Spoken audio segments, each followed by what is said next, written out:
تو دل کو حاضر رکھے اور یہ تصور کرے آج میں خالق کی بارگاہ کے اندر بھیک مانگنے کے لیے حاضر ہوا ہوں. اگر رونا نہ آئے تو رونے جیسی صورت بنا لے, دعا آہستہ کرے اور دعا کرتے وقت میں بار بار مانگے. ایسا نہیں کہ ایک بار مانگ کے خاموش ہو جائے, بار بار رب کی بارگاہ میں مانگتا رہے. اور پھر اللہ کی بارگاہ کے اندر جب مانگے دعا کرے, اپنے گناہوں کا تصور کر کے شرمندہ ہو اور کہے اللہ میں گنہگار ہوں, تو میرے گناہوں کو معاف کر دے, میری دعاؤں کو قبول فرما لے. شرمندگی کے ساتھ میں دعا مانگے اور دعا کے وقت میں جو ہے وہ پورے طور کے اوپر اس کی ساری توجہ جو ہے وہ اپنے خالق و مالک کی طرف ہونی چاہیے, عاجزی اور انکساری اختیار کرے. اور اگر بیٹھ کر کے دعا نہ کرے تو سجدے میں سر رکھ کے بھی بندہ دعا کر سکتا ہے, یہ بھی دعا کا اچھا طریقہ ہے. اور پھر دعا جب مکمل کر لے تو آخر کے اندر پھر درود پاک پڑھے اور دعا مکمل کرنے اور دعا میں اس بات کا خیال رکھے صرف اپنے لیے نہ مانگے, اپنے لیے بھی مانگے, اپنے والدین کے لیے بھی مانگے,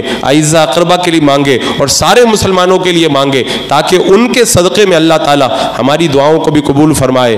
میں کہتا ہوں اگر اس طرح دل لگا کر کے جب رب کی بارگاہ میں جب مانگنے لگ جاؤ گے نا, تو پھر کسی تعویذ والے کے پاس نہیں جانا پڑے گا, کسی امام صاحب کے پاس میں کچھ جو ہے وہ فریاد لے کے نہیں جانا پڑے گا. جب سارے بادشاہوں کے بادشاہ کے دربار میں جب آ کر کے کھڑے ہو گئے آپ اور یہاں پہ مانگ لیا اور یقین کے ساتھ مانگ لیا, تو میں کہتا ہوں اللہ کی بارگاہ میں جو بندہ یقین کے ساتھ مانگتا ہے اللہ تبارک و تعالیٰ اس کا دامن ضرور بھر دیا کرتا ہے. پھر دعا میں مگن ہو جائیں اور پھر اگر اس کے بعد میں اگر کچھ تھکان محسوس ہو تو آپ حضرات چاہیں تو دوبارہ تازہ وضو بنا لیں, چائے وغیرہ پی کر کے فراغت حاصل کر لیں. اور اگر نیند آ رہی ہے تو نیند اگر دور نہ ہو رہی ہو تو تھوڑی دیر تک لیٹ جائیں, 10-15 منٹ کے لیے کمر سیدھی کر لیں. اس کے بعد میں پھر اسی طرح ترتیب کے ساتھ میں ان اوراد و وظائف میں مگن ہو جائیں. اور پھر اگر ہو سکے تو پہلے یا بعد میں اپنے مرحومین کی قبروں پہ جائیں, ایصال ثواب کریں. حضرت عبداللہ بن عباس رضی اللہ تعالیٰ عنہ سے روایت ہے کہ شب برات کے اندر روحیں گھر کے دروازے پہ آتی ہے اور کہتی ہیں گھر والوں ہمارے اوپر رحم کرو, ہمارے لیے تم کچھ ثواب پہنچاؤ, ہم پریشان ہیں. جب بندہ ان کے لیے ایصال ثواب کرتا ہے وہ خوش ہوتی ہے اور دعا دیتی ہوئی چلی جاتی ہے. چاہے تو آپ قبرستان میں جا کے دعا کریں, چاہے اپنے گھر میں فاتحہ کروائیں, اور چاہے یہیں پر بیٹھ کر کے ان کے لیے مغفرت کی دعا کریں. کیونکہ اس رات کے اندر اللہ کے رسول صلی اللہ تعالیٰ علیہ وسلم قبرستان میں تشریف لے گئے تھے. تو اس رات میں قبرستان میں جانا یہ آقا کریم صلی اللہ تعالیٰ علیہ وسلم کی سنت کریمہ ہے. تو اس طرح پوری رات آپ کو گزارنی ہے, اور اس کے بعد میں بھی اگر وقت بچ جائے, رات ختم نہ ہو, تو پھر کثرت سے آپ حضرات یہ وظیفہ پڑھیں, یا حیو یا قیوم برحمتک استغیث, یا حیو یا قیوم برحمتک استغیث. فرمایا گیا جو اس کو زیادہ پڑھتا ہے وہ اللہ کی محبت میں دیوانہ ہو جاتا ہے, اللہ تعالیٰ اسے اپنی محبت عطا فرما دیتا ہے, اور بڑا باثر وظیفہ ہے. بعض علماء نے فرمایا یہ اسم اعظم ہے. تو کثرت سے یا حیو یا قیوم برحمتک استغیث کا وظیفہ کریں. سونے کے لیے بہت ساری راتیں ہیں, زندگی بھر بندہ راتوں میں سوتا رہتا ہے. یہ راتیں نیکوں کے لیے نہیں ہے, ہم گنہگاروں کے لیے آتی ہے. نیک تو روزانہ ہی جاگ کر کے عبادت کرتے ہیں, اللہ تعالیٰ یہ راتیں ہم گنہگاروں کو دیتا ہے. اے رات میں سونے والوں, آؤ اس رات میں میری بارگاہ میں آ کر کے میری رحمتوں سے تم بھی مالا مال ہو جاؤ. اور اس رات کی پھر کیا برکتیں ہیں وہ تو آپ حضرات نے بارہا سنا. حضرات مکرم یہ مختصر سی ترتیب اور شیڈول میں نے بتایا ہے. اگر اس طریقے سے آپ حضرات شب برات کو گزاریں گے, میں کہتا ہوں فجر کا وقت ہو جائے گا, آپ کو پتہ بھی نہیں چلے گا. پھر جب فجر کا وقت ہونے والا ہو سحری کریں, اور سحری کر کے 15 شعبان کا یعنی بدھ کے دن کا بھی روزہ رکھیں. حدیث پاک میں آیا جو بندہ 15 شعبان کا روزہ رکھتا ہے اللہ تبارک و تعالیٰ اس پر یہ کرم کرتا ہے کہ جہنم کی آگ اس کو کبھی بھی نہیں چھوئے گی, وہ جہنم کی آگ سے محفوظ ہو جائے گا. اور ایک ضروری عمل جن کو اللہ نے پیسہ دیا ان کے لیے یہ ہے, اس رات میں جتنا ہو سکے صدقہ کریں, کیونکہ صدقہ اللہ کے غضب کو ٹھنڈا کرتا ہے اور بری موت سے بچاتا ہے, پریشانیوں کو دور کرتا ہے. اور جو بندہ صدقہ کرتا ہے اللہ تبارک و تعالیٰ اس کی حاجتوں کو پورا فرماتا ہے. صدقہ کریں یعنی چاہے تو آپ غریب و فقیروں کے اندر دیں, اپنے رشتہ داروں میں جو پریشان حال ہے ان کی مدد کریں, یا جن کی بھی آپ مدد کر سکتے ہیں اس رات میں کثرت سے آپ حضرات مدد کریں. انشاءاللہ جاگنے سے بھی زیادہ اللہ تبارک و تعالیٰ اس صدقے کی وجہ سے آپ کو اجر و ثواب عطا فرمائے گا. یہ مختصر سے وقت میں نے تھوڑا سا شیڈول بتایا, انشاءاللہ باقی باتیں اس مقدس رات کے اندر ہوں گی. اللہ تبارک و تعالیٰ اس آنے والی رات کی برکتوں سے ہمیں اور آپ کو مالا مال فرمائے.